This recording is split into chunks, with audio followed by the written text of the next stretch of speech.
Luego de 17 años en nuestro país, las nuevas tecnologías en soja se abren camino en el norte del país.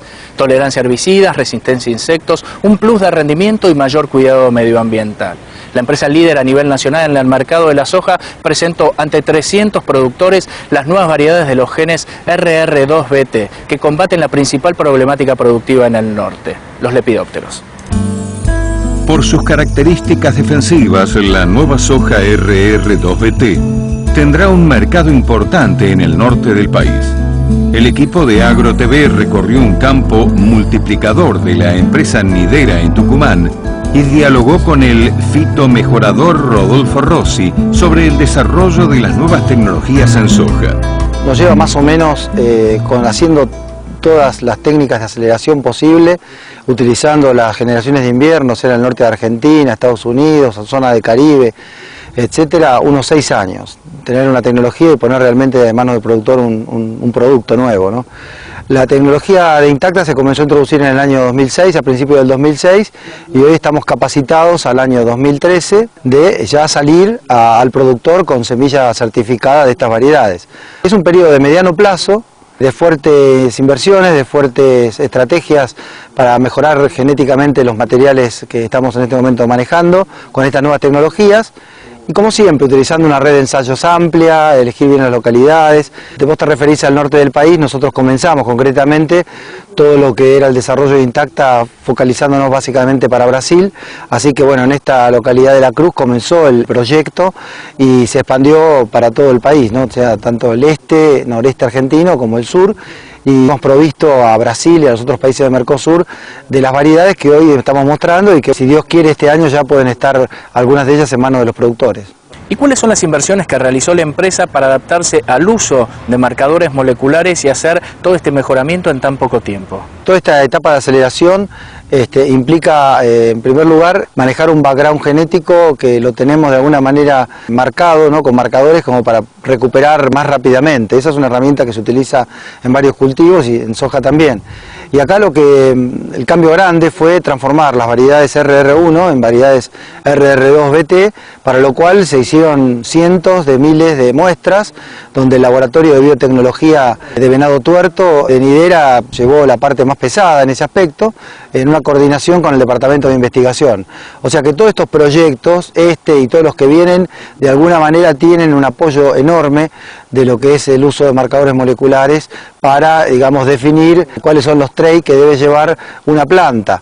Y quisiera ampliar un poco el tema, por ejemplo, cuando hablamos de refugio, la idea es tener la misma variedad con la característica BT, o sea, la característica de resistencia a insectos, y con también la resistencia a herbicidas, y por el otro lado el refugio con solamente la resistencia a herbicidas, con lo cual también en el proceso de selección los marcadores moleculares nos ayudan mucho como factor de selección para establecer esas diferencias. ¿Cuáles son los genes que tiene la soja y qué impacto puede producir la transgénesis de tan solo un gen? La soja, más de 25.000 genes. Pero yo aprendí algo hace muchísimos años de lo que fue el padre de la soja a nivel mundial, el doctor Harvey, cuando me mostró una planta y otra al lado y me dijo, viste qué diferente, y vi una planta toda amarilla, toda prácticamente sin clorofila y otra con mucha clorofila en un suelo medio gastado, ¿no?, en Estados Unidos, y me dice, mira, esa diferencia es solamente un gen, me dijo. Y ahí me quedó, en inglés se dice just one gene, y yo recuerdo eso que pasó hace más de 30 años. Entonces, hay 25.000 genes, hay que tener 25.000 genes apareados y ubicados para la adaptación general de la variedad, potencial de rendimiento y una serie de cosas. Eso es ineludible, pero un gen te puede cambiar la vida. Y yo creo que la historia de la soja en el mundo la cambió el gen RR1, y es uno en una cantidad de cientos, ¿no?, de miles. Rossi pondera la importancia de tener una buena base genética en la cual introgresar los nuevos traits.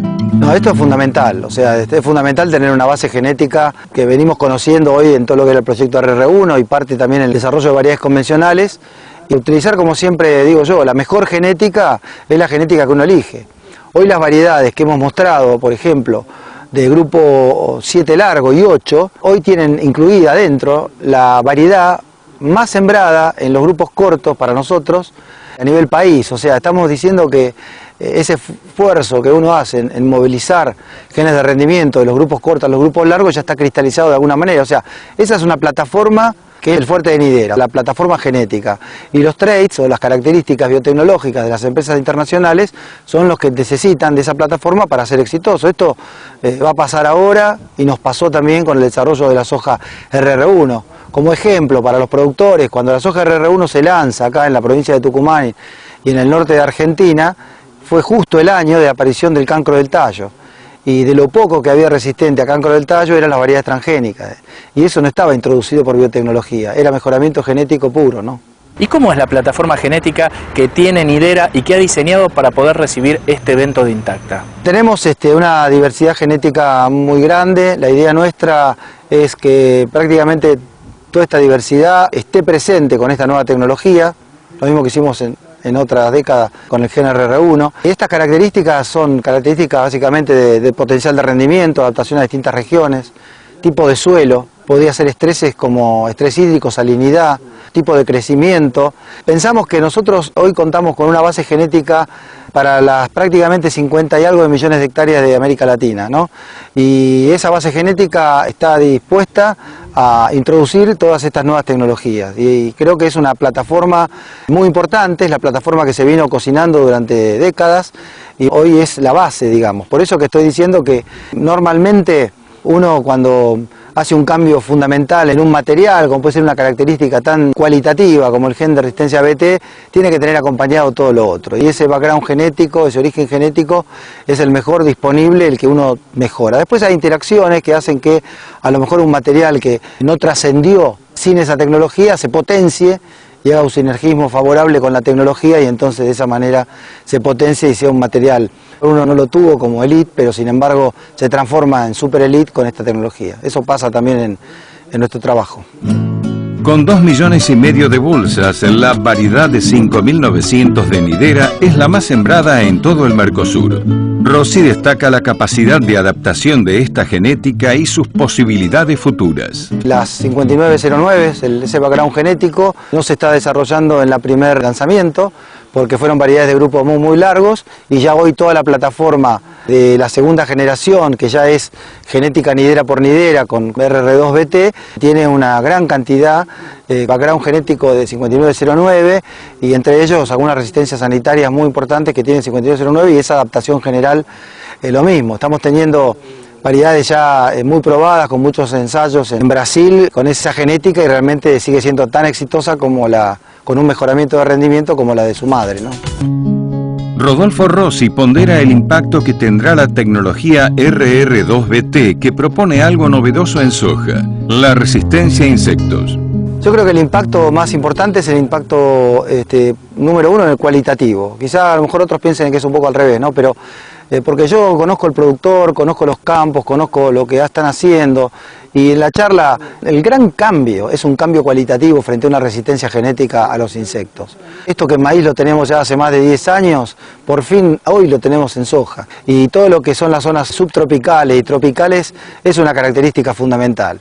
Y no podemos dejar de nombrar también el aspecto de potencial de rendimiento, que lo hemos logrado en base al potencial genético y en base al aporte de este nuevo gen RR2 que se ha insertado de una manera mucho más tecnológica, podríamos decir, con mucho más conocimiento, después de casi 20 años que se hizo la otra transgénesis y bueno, esto nos está apoyando también con una base genética de rendimiento. Entonces, en la medida que pasamos a zonas donde los insectos son realmente un problema, donde el productor pierde rendimiento, etcétera, la parte cualitativa es mucho más importante y apostamos mucho a la parte cuantitativa en las zonas donde los insectos no son tan problema. Otro tema que quería agregar es que esta tecnología por algunos años no va a tener una contraparte de otra resistencia a insectos, con lo cual el tema refugios es un tema que hay que preocuparse mucho. El refugio hoy de la soja intacta va a ser el RR1, variedades RR1, que bueno, se podrán sembrar en un porcentaje cercano al 20%, en el mismo lote, en otros lotes, con distancias prudenciales. Bueno, toda una serie de información que nosotros estamos generando, pero es fundamental para que esta tecnología espere unos 5 años, que serán 5 o 6 años, la introducción de otras nuevas tecnologías BT, las que ya estamos trabajando. ¿Cuáles son las plagas target que está controlando este evento y cuál es el impacto fisiológico en el desarrollo desde el momento de la implantación? Muy buena la pregunta, yo diría a ver en dos aspectos. En primer lugar, son las isocas más importantes que tenemos en Argentina, ¿no? Anticarcia, Raquiplusia, Pseudoplusia, Heliotis, son las más importantes que tenemos. Sobre Spodoptera no hay un control total, es un control parcial, esto está determinado por la empresa originaria de la tecnología. El Asmopalpus tiene un muy buen control cuando larvas chicas, o sea cuando hay ataque en planta chica, en planta temprana. Es una plaga menos presente, pero la Argentina tiene experiencia muy importante sobre esa plaga que ha destruido lotes, muchas veces en soja de segunda, ¿no? Esas son las principales. No controla coleópteros, con lo cual esperamos que la segunda o tercera generación apoye mucho lo que son el tema picudos, por ejemplo, en el norte de la Argentina, y que evidentemente sea algo importante, y en tercer lugar lo que es la resistencia a las chinches. Y por otro lado quería referirme al control de insectos. Hemos visto lotes en la región con 5 o 6 fumigaciones, aplicaciones de insecticidas para controlar, con umbrales muy bajos, porque si acá el umbral se lo toma alto, en 2 días muchas veces el lote se destruye. Y esa aplicación continua de distintos productos, si no se la maneja bien, produce cierta depresión del rendimiento en las variedades. Entonces hay como algunos se puede hablar de una fitotoxicidad. Por otro lado estamos quizá controlando demasiado plagas benéficas que por ejemplo no nos dejan controlar naturalmente una Spodoptera. Entonces hay una parte también por el lado, digamos, de una depresión de rendimiento. Y si me permitís, también quisiera resaltar que esta tecnología tiene un impacto muy fuerte sobre la sociedad, creo. Tiene un impacto sobre la responsabilidad del productor con un uso en el cultivo más sembrado, muy significativo, una reducción de uso de productos agroquímicos para controlar insectos. Y eso realmente estamos ante el cultivo más importante de América Latina, ni hablar en la Argentina, donde se utilizan en muchas zonas más de 3 fumigaciones o pulverizaciones de insecticidas, y de esta manera estamos prácticamente llegando a 0, con lo cual esto es una ventaja ambiental, y creo que es un buen mensaje para la sociedad de que también técnicamente en las hojas se está trabajando para tener un impacto positivo en ese aspecto, ¿no? En la red de ensayos que Nidera desplegó en Brasil y Argentina, se ha comprobado un interesante plus de rendimiento. Para lo que es Brasil estamos prácticamente moviendo los rendimientos ya con muchos años y localidades de ensayos, prácticamente entre un 10, un 15%. Hay regiones donde la nueva genética acoplada con esta tecnología estamos teniendo diferencias más grandes, ¿no? En el norte del Brasil, por ejemplo. O sea que estamos ante unos niveles realmente significativos. Y en lo que es Argentina, hoy estamos marcando entre un 7 y un 12%, depende de las variedades, depende de los grupos de madurez, depende de la zona, ¿no? Intacta sin lugar a dudas el principio de nuevos traits que se incorporarán en el cultivo de la soja. ¿En qué evento ya está trabajando Nidera a futuro para dar soluciones a los problemas que hoy ya existen? Nosotros estamos trabajando o empezando a trabajar con tecnologías que están recién ahora disponibles para todos, por ejemplo con la empresa Syngenta, con lo que es HPPD, que es una familia de herbicidas de un control muy fuerte como preemergente de gramíneas obviamente resistentes al glifosato. Sería espectacular, eso acoplado a nueva genética BT, ¿no? Después estamos con la empresa Dow, lo que se llama el proyecto ELIS, es la resistencia a 2,4-D, glifosato y glufo, que en Estados Unidos saldría directamente herbicida, y en la Argentina estaría acoplada con la resistencia a insectos, 2 genes más, que también es algo muy importante, una contribución importante. Estamos con la empresa BAF también, en el proyecto Cultivans, y bueno, viendo en los próximos años probablemente la cruzan estas tecnologías entre las distintas empresas, acuerdos que nos pueden permitir a nosotros poner en una variedad más genes, capaz que poder poner 6 o 7 tecnologías sobre una planta de soja no es algo imposible, y probablemente en poco tiempo, en la medida que se pongan de acuerdo las empresas de alta tecnología en lo que hace a transgénicos, se podría llegar a hacer. Creo que hay una complementación con la empresa Monsanto, estamos con el gen dicamba, un gen de resistencia obviamente a este herbicida, y también con un nuevo BT, con lo cual lo que estamos llamando un cuádruple, o llamar un four-way como le decimos, podría llegar a estar disponible en unos 6 años en América Latina. Lo que estamos viendo es que todas las empresas de híbridos básicamente, con una alta preocupación por introducir tecnologías en híbridos de maíz fundamentalmente o de algodón, hoy están volcándose también a las hojas, se están viendo los primeros resultados. Rossi destaca el potencial de los países latinoamericanos para el desarrollo y adopción de las nuevas tecnologías. Yo creo que lo que tiene que ver mucho con esto es la respuesta de la propiedad intelectual. En el caso del Brasil, donde tenemos un país que paga la propiedad intelectual, en el caso de Uruguay o en el caso de Paraguay, esto ha incentivado muchísimo estas inversiones. Pensemos que el futuro de la soja está en América Latina, entonces todas estas empresas en soja incluso han movido sus oficinas a América Latina. Creo que eso es fundamental, y no podemos decir que en Argentina no hemos mejorado, el tema de regalía extendida cada vez es más importante, y hemos superado, digamos, a lo mejor alguna expectativa respecto a pago de la propiedad intelectual, ¿no? Pero sin embargo falta mucho camino por recorrer. Es importante destacar en lo que es Nidera, todos estos programas de mejoramiento para todo lo que es el Cono Sur y otros países como Sudáfrica, Estados Unidos, están coordinados desde Argentina.